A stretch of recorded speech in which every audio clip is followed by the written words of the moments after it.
Shalom anak-anakku sekalian, bagaimana kabar kalian? Saya percaya kalian semua baik-baik saja. Saya berharap kalian tetap semangat dalam mengikuti pembelajaran, dan hari ini kita sampai pada materi pelajaran yang keempat, keluarga yang kuat melahirkan pribadi yang kuat. Tapi sebelum firman Tuhan saya sampaikan, kita akan berdoa terlebih dahulu. Bapak di surga, terima kasih untuk saat ini Tuhan. Kami akan melaksanakan kegiatan pembelajaran, berkati supaya kami betul-betul dapat belajar dengan baik dan mendapatkan manfaat melalui pembelajaran yang disampaikan. Terima kasih Tuhan, puji nama-Mu. Dalam nama Tuhan Yesus kami berdoa. Amin. Tujuan pembelajaran untuk materi kita yang keempat ini, setelah mengikuti proses pembelajaran, peserta didik diharapkan dapat: 1. Menganalisis secara kritis masalah perceraian yang terus meningkat sebagai dampak dari keluarga yang tidak kuat. Memaknai keluarga yang dibangun di atas Kristus sebagai batu yang kokoh berdasarkan Matius pasal 7 ayat 24 sampai 27. Yang ketiga, menghayati dan memaknai keluarga sebagai fondasi yang kuat bagi pribadi dalam kehidupan. Keempat, menjelaskan aspek-aspek karakter bangsa dan menerapkannya dalam kehidupan sehari-hari. Ruang lingkup materi kita, yang pertama cara membentuk keluarga yang kuat, yang kedua kepribadian yang kuat, yang ketiga karakter bangsa yang mendukung karakter Kristen. Kita akan menyanyi dulu sebuah nyanyian ini.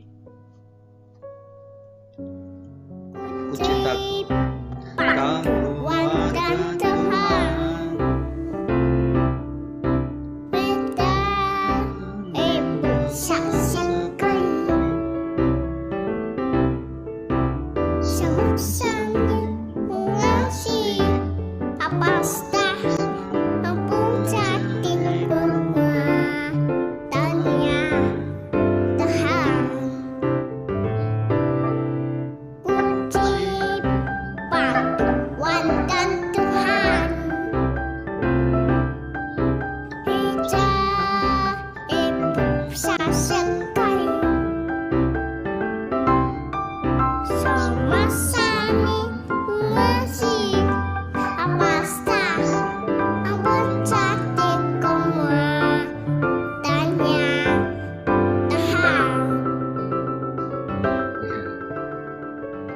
cinta keluarga Tuhan, ya, dinyanyikan oleh seorang anak kecil yang mungkin masih belum terlalu fasih dalam berkata-kata. Dan saya berharap keluarga kita menjadi keluarga-keluarga yang penuh kasih mesra, yang hidup saling mengasihi, dan tentu keluarga seperti itu adalah keluarga-keluarga yang sangat menyenangkan, ya, menyenangkan bagi kita, tapi juga menyenangkan di hadapan Tuhan.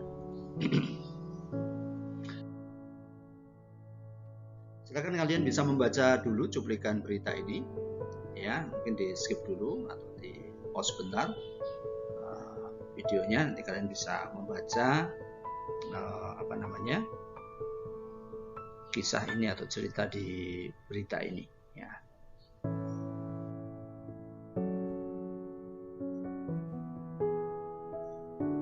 Nah, ini mungkin yang ada di Terapos, ya, kalian bisa membaca.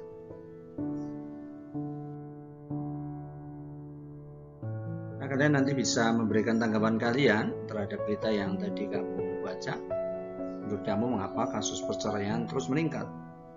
Menurut pendapatmu, mengapa atau bagaimana seharusnya tindakan keluarga Kristen terkait perceraian dalam keluarga? Ini kalian akan mengerjakannya di Microsoft Form yang nanti Bapak akan siapkan.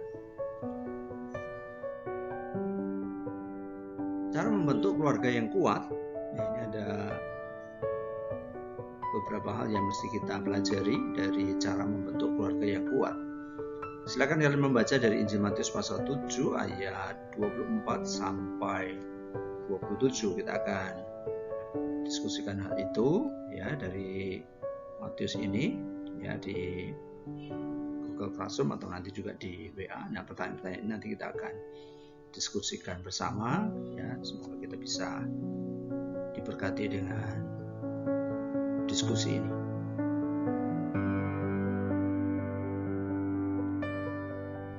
Membangun rumah itu diartikan sebagai membangun sebuah kehidupan, termasuk keluarga. Supaya kehidupan ini kuat, maka harus dibangun di atas dasar yang kokoh. Tuhan Yesus menyebut dasar ini adalah batu karang, yaitu Kristus sendiri. Jika kehidupan keluarga dibangun di atas Kristus, maka keluarga akan memiliki kehidupan yang kokoh, aman, dan selamat. Jadi, fondasi utama dari sebuah bangunan itu sangat menentukan kokoh tidaknya bangunan tersebut. Dan kalau kita membangun di atas batu karang yang kuat, yaitu Kristus, maka sudah pasti kehidupan dan juga keluarga kita akan menjadi keluarga yang kuat. Membangun di atas Kristus itu artinya seluruh kehidupan kita bergantung sepenuhnya kepada Kristus.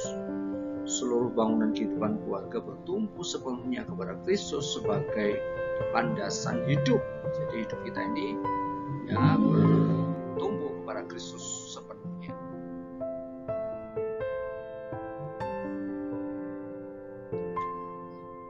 Ya, mari kita mengadakan refleksi sebentar. Berapa banyak waktu yang keluargamu gunakan untuk merenungkan firman Tuhan? Adakah waktu-waktu bersama keluarga untuk merenungkan firman?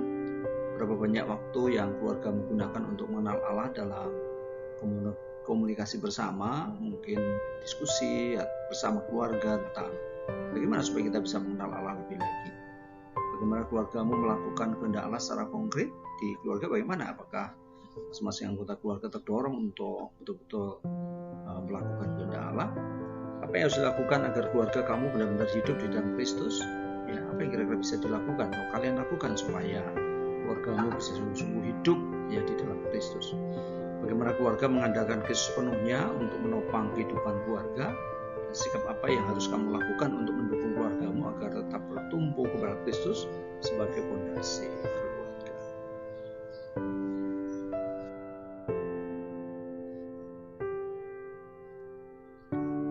Kepribadian yang kuat.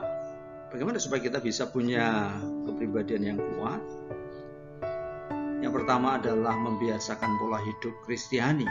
Maksudnya adalah pola hidup, cara hidup yang mencerminkan kita sebagai seorang pengikut Kristus. Ya, misalnya tentang kesabaran kita, kesetiaan kita, ya. Bagaimana kita bisa mengampuni kalau kakak, adik berbuat salah, orang tua berbuat salah. Kita mengampuni mereka dan tidak memendam rasa benci dalam hati kita. Itu adalah pola hidup Kristiani yang harus kita miliki, yang akan membuat keluarga atau kepribadian kita menjadi kuat. Ya. Nah, kemudian membiasakan langkah-langkah disiplin rohani dalam keluarga. Misalnya tadi ya ada diskusi tentang firman Tuhan, pembacaan firman Tuhan, doa bersama, ya, ibadah, ya. Keluarga kita harus menjadi keluarga yang betul-betul aktif, ya, melayani Tuhan, beribadah kepada Tuhan. Nah, itu akan membuat kita menjadi orang-orang yang memiliki pribadi yang kuat. Ya, jadi ketaatan, kesungguhan kita kepada Tuhan itu akan membawa kita menjadi pribadi-pribadi yang kuat.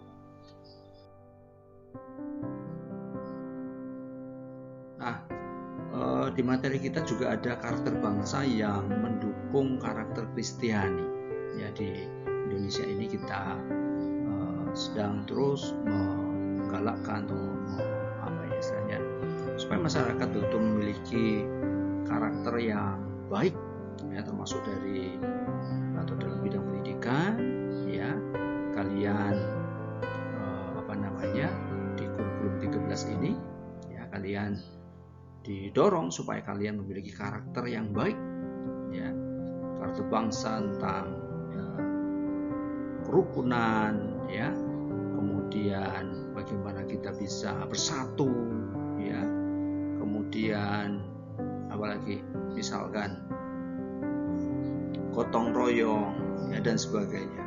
Itu adalah karakter-karakter bangsa yang juga mendukung karakter Kristiani, ya. Nah, maka itu sebabnya kita tentu diharapkan memiliki karakter-karakter itu. Nanti kalian bisa lebih jauh terbuka di materi kalian tentang karakter bangsa seperti apa saja yang mendukung karakter Kristiani. Saya harapkan supaya kalian semua bisa memiliki karakter-karakter yang seperti itu, yang pada akhirnya akan membuat kalian menjadi orang-orang yang kuat, ya, pribadi yang kuat, pribadi yang unggul. Saya kira hanya itu materi yang bisa saya sampaikan. Tuhan Yesus berkati kita masing-masing. Mari kita berdoa. Tuhan Yesus, terima kasih untuk pembelajaran hari ini, dan bersyukur kepadamu. Berkati anak-anakmu supaya mereka mendapatkan berkat melalui pembelajaran yang disampaikan, sekalipun sangat-sangat sederhana. Doakan supaya anak-anak diberkati oleh Tuhan dalam segala sesuatu. Puji namamu, dalam nama Tuhan Yesus kami berdoa. Amin. Tuhan Yesus